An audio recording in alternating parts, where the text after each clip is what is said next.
Hello friends, எல்லாருக்கும் வணக்கம். நாம் இன்னைக்கு என்ன பார்க்க போகிறோம் அப்படின்னா, கொச்சின் ஷிப்யார்ட் லிமிடெடில் உள்ள ஜாப் வேகன்சி தான் பார்க்குறோம். இது டிகிரி முடிச்சவங்களுக்கான ஜாப் வேகன்சி. இதற்கான டிகிரி என்னென்ன டிகிரி எல்லாம் முடிச்சிருக்கலாம் அப்படின்னு பார்த்தீங்க அப்படின்னா, mechanical, electrical, electronics, instrumentation, civil, information technology, commercial, finance போன்ற பிரிவுகளில் நீங்கள் டிகிரி முடிச்சிருந்தீங்க அப்படின்னா இந்த ஜாபுக்கு அப்ளை பண்ணலாம். அது மட்டும் இல்லாமல் கீழ்கண்ட துறைகளில் நீங்கள் மினிமம் 2 வருஷம் எக்ஸ்பீரியன்ஸ் விட்டுருக்கணும், பணி அனுபவம் பெற்றிருந்தால் இந்த ஜாபுக்கு நீங்கள் அப்ளை பண்ணலாம்.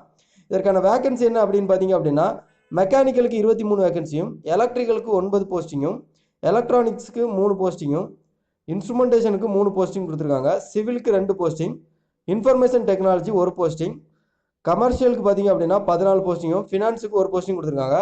டோட்டலாக பார்த்தீங்க அப்படின்னா 56 வேகன்சி கொடுத்துருக்காங்க. அது மட்டும் இல்லாமல் இது ஒரு கான்ட்ராக்ட் ஜாபு. இதற்கான கான்ட்ராக்ட் எத்தனை பார்த்தீங்க அப்படின்னா மினிமம் 3 இயர்ஸ்னு கொடுத்துருக்காங்க. அது மட்டும் இல்லாமல் இதற்கான சம்பளமும் கொடுத்துருக்காங்க. ஃபர்ஸ்ட் இயரில் பார்த்தீங்க அப்படின்னா 24,400 ரூபாய் கொடுத்துருக்காங்க. ஓடி அதாவது ஓவர் டைம் பார்த்தீங்க அப்படின்னா 5,100 ரூபாய் கொடுக்குறாங்க. இரண்டாவது வருடத்தில் 25,100 ரூபாயும் சம்பளமாக, ஓடி பார்த்தீங்க அப்படின்னா 5,200 ரூபாய் கொடுக்குறாங்க. மூன்றாவது வருடம் 25,900ம், அது மட்டும் இல்லாமல் ஓடி பார்த்தீங்க அப்படின்னா 5,400 ரூபாய் எக்ஸ்ட்ரா கொடுக்குறாங்க. இதற்கான ஏஜ் லிமிட் அப்படின்னு பார்த்தீங்க அப்படின்னா மேக்ஸிமம் 30 இயர்ஸ், அதாவது 30 வயது கடைசியாக. அது மட்டும் இல்லாமல் ஓபிசி மற்றும் எஸ்சி எஸ்டி கேண்டிடேட்டுக்கு ஏஜ் ரிலாக்ஷன் கொடுத்துருக்காங்க. ஓபிசி கேண்டிடேட்டுக்கு 23 வருடமும், எஸ்சி எஸ்டி கேண்டிடேட்டுக்கு 5 வருடமும் வயது வரம்பு தளர்வு கொடுத்துருக்காங்க. இதற்கான செலெக்ஷன் ப்ராசஸ் எப்படி அப்படின்னு பார்த்தீங்க அப்படின்னா, அப்ஜெக்டிவ் டைப் தான். அதாவது எக்ஸாமினேஷன், அதற்கு அடுத்தது சர்டிஃபிகேட் வெரிஃபிகேஷன், அதோட கேண்டிடேட் செலெக்ஷன் லிஸ்ட்டு வெளியிடுவாங்க.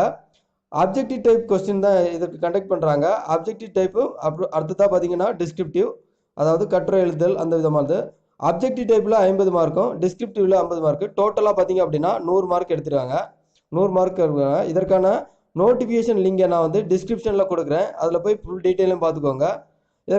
இதற்கு எப்படி அப்ளை பண்ணலாம் அப்படின்னா, ஆன்லைன் வழியாக தான் அப்ளை பண்ணணும். இதற்கான லாஸ்ட் டேட் என்னைக்கு அப்படின்னு பார்த்தீங்க அப்படின்னா 27 அக்டோபர் 2020. ஓகே ஃப்ரெண்ட்ஸ், எலிஜிபிளான கேண்டிடேட் எல்லாரும் மறக்காமல் இந்த ஜாபுக்கு அப்ளை பண்ணுங்கள். தேங்க்யூ.